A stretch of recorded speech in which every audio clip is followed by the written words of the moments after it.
bienvenue sur notre chaîne. Nous publions des extraits vidéo pour vous aider à choisir celui qui vous plaît.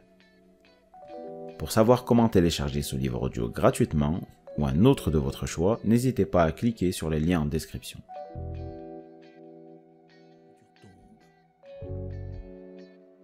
Étant donné le cours suivi par ma propre vie, cela ne peut signifier qu'une chose.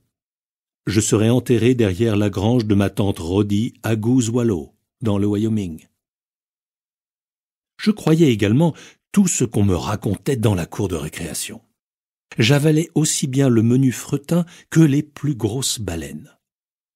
Un camarade m'affirma par exemple, du ton de la plus profonde conviction, qu'il suffisait de poser une pièce de 10 cents sur un rail pour faire dérailler le premier train de marchandises qui passerait. Un autre, que la pièce, après le passage du train, serait parfaitement raplapla. Ce sont exactement ces termes, parfaitement raplapla, et transformée en une feuille métallique flexible et presque transparente de la taille d'une pièce d'$1 en argent. Je croyais et l'un et l'autre. Que les pièces de 10 cents posées sur les rails se retrouvaient parfaitement raplapla après avoir fait dérailler les trains. Les autres faits fascinants que j'ai consciencieusement gobés pendant mon séjour à l'école de Stratford dans le Connecticut, puis à celle de Durham dans le Maine, touchent des domaines aussi divers que les balles de golf, dont le centre aurait été fait d'une matière toxique et corrosive, les fausses couches, avec naissance de petits monstres mal formés que devaient tuer des personnages portant le nom menaçant d'infirmiers spéciaux, les chats noirs. Si l'un d'eux croisait votre chemin, il fallait lui faire aussitôt le signe du diable, les 2 doigts en fourche, sous peine de risquer la mort avant la fin de la journée, et les fissures dans les trottoirs. Je n'ai probablement pas besoin d'expliquer la relation potentiellement dangereuse de ces dernières avec la colonne vertébrale de maman totalement innocente. La source principale de tous les faits merveilleux qui me fascinaient à cette époque se trouvait dans des ouvrages de compilation publiés en poche, Ripley's Believe It or Not, incroyable mais vrai. C'est dans le Ripley's que j'ai découvert que l'on pouvait fabriquer un explosif puissant en grattant la couche de celluloïd du dos des cartes à jouer, puis en bourrant un tuyau.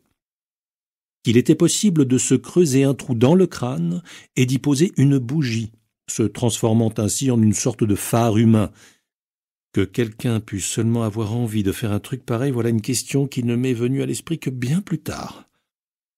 Qu'il existait vraiment des géants, un homme mesurant dans les 3,50 m, et vraiment des elfes, une femme ne mesurant pas plus de 28 cm, et d'authentiques monstres trop horribles à décrire.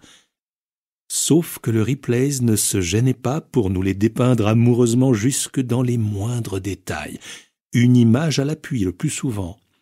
Dussé-je vivre jusqu'à 100 ans, je n'oublierai jamais le type au crâne rasé avec une chandelle fichée dedans.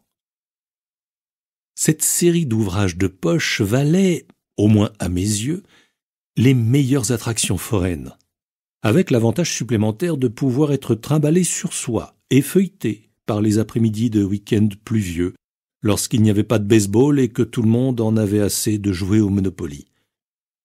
Les hallucinantes curiosités et les monstres humains du Ripley's étaient-ils réels? Dans ce contexte, la question est sans importance.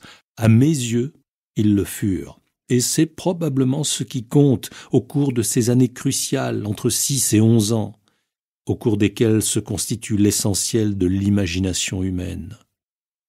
J'y croyais exactement comme je croyais pouvoir faire dérailler un train de marchandises avec une pièce de 10 cents, ou comme je croyais que la pâte gluante au centre de la balle de golf me rongerait toute la main si par étourderie je m'en laissais tomber dessus.